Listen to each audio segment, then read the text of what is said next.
వెన్నెల దీపం కొందరిదా, అడవిని సైతం వెలుగు కదా.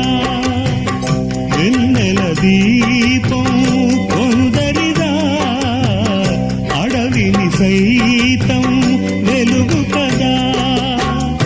ఎల్లలు లేని చల్లని గాలి అందరి కోసం అందును కాదా.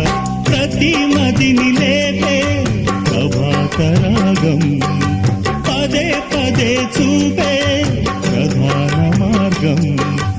ఏది సొంతం కోసం కాదను సందేశం, మంచి గుణమే పోతే ప్రపంచమే శూన్యం. ఇది తెలియని మనుగడ కథ, దిశ నెరుగని గమనము కథ, సరళి రాధ తనే వసంతం.